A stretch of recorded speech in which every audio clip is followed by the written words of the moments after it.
B.R. Newman here with Helios. What you see before you is a 3-card tarot spread drawn to match your specific astrological zodiac sign in this very moment in time.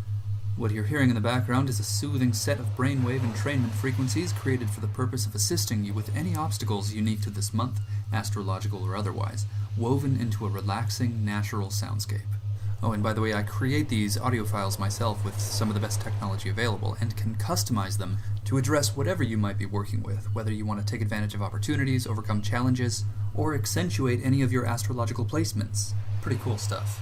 And these kinds of things and more are all available on my website, IamHelios.com, and there you'll also find tarot and astrology readings, but also extremely comprehensive yet simple and easy to follow astrology and tarot courses, so check those out. Now let's take a look at what we're working with here this month. You can see in the image on your screen you have 3 cards. The one in the middle is a central theme. It's meant to summarize your general situation, and then on either side of it are 2 cards, or 2 doorways you could look at them as. You walk through one or the other, so listen to the definitions of everything to not only reflect on the nature of your current situation, but also make a conscious choice about how you would like to proceed, the left-hand path or the right-hand path. But first and foremost, your central theme. The Chariot is the major arcana card that combines the essence of the Sun and Mercury with Mars. Its theme is forward momentum. On the Tree of Life, it embodies the bridge between Sphere 3 and Sphere 5. So Sphere 3 being Binah, associated with the left hemisphere of the brain, rationality, logic, etc., and Gebura being the foundation of stringency, that which compels us to set healthy boundaries and teaches us the importance of doing so. So it's like a jump between logic and understanding straight to action taken, staking a claim on the fundamental reality of your existence. So written in this card are themes of courage and victory, awakening dormant powers and abilities, finding one's place in life, finding a purpose. This sense of purpose is like the empowering middle ground between order and chaos. The Chariot, taking this straight road, is both very affirming, empowering, and risky. The enthusiastic pursuit of this kind of energy, embodied by this card, can make someone come across as a bit insensitive. The leap between Sphere 3 and 5, of course, bypasses 4, which is Chesed. It's a kind energy. It's a force that repairs and heals the world. So, of course, bypassing this energy, moving straight from logic to action, can have some consequences. So in embracing this card, it's wise for us to be aware of the effects of doing so. From this position, you can choose to take the left-hand path or the right-hand path. So we'll start with the left. The 9 of Swords. Like all 9s in tarot, this is associated with what is considered the engine room of creation on the Tree of Life, Sphere number 9, known as Yasad.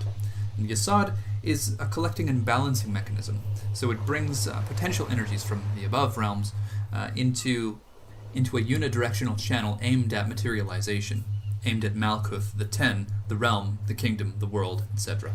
So Yasad is, in a sense, the plane upon which thoughts and possibilities get sorted out, get organized, gain focus, gain purpose in preparation for materialization. So, as manifest through air, through swords, this is the experience of cruelty, a mechanical lack of compassion. It is pure, unhindered, unaltered objectivity, like numerical logic, tough decisions made considering profit only. For example, laying off an employee due to financial issues within the business is a decision that is made from this place. So the activation and embrace of this card will entail being on either the giving or receiving end of this. And sometimes that is exactly what is necessary. If, upon personal reflection, you find that you're more likely to be on the receiving end of this, you can prepare for it and understand that it's not personal. A sense of victimization should never be a finish line. In this case, you should simply get back up, dust your knees off, and continue.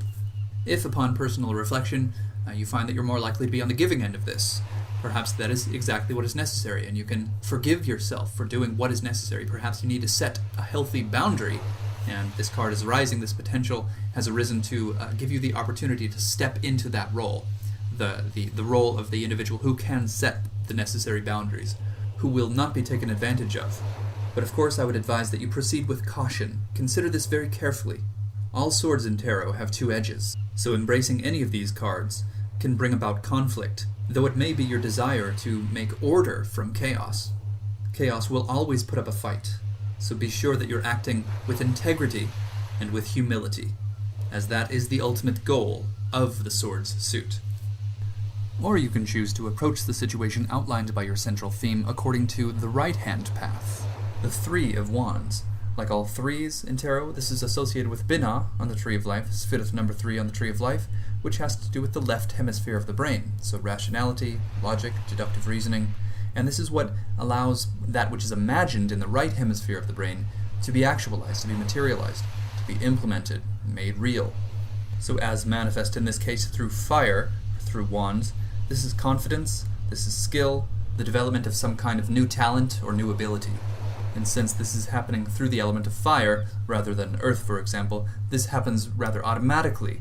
It's not forced, it's not planned for, it's not mapped out, this is not according to a strategy. This is just simply inspired action, raw, primal, straight from the source, like a volcanic eruption or the Big Bang.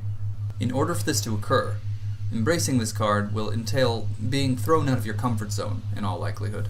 To bring about such inspired action so miraculously or suddenly, there has to be a need, there has to be incentive, like bringing about an instinctive response of sorts. Just doing what's necessary. So for example, if there's a dream that you've been having, that you would love to see come into fruition someday, well, this says just do it. Just get it done. Worry about how you're doing it, or rather, watch how you're doing it while you're doing it. Learn from your own action. Take note of this. You can gain a new level of self-trust through the experience of this card. And if this new self-trust means lasting confidence, you will have everything you need. And that concludes this month's complimentary tarot reading. Of course, to get truly serious, very specific, in the most useful way possible, you're going to want to contact me for a tarot reading, for an astrology reading, or a tarot-astrology fusion reading. You'll be so glad you did. You can subscribe to my YouTube channel and explore other videos I might have that are relevant to this month. You can subscribe to my website to receive updates, special deals, and freebies as well. I hope you have a really great month. Thank you so much for watching.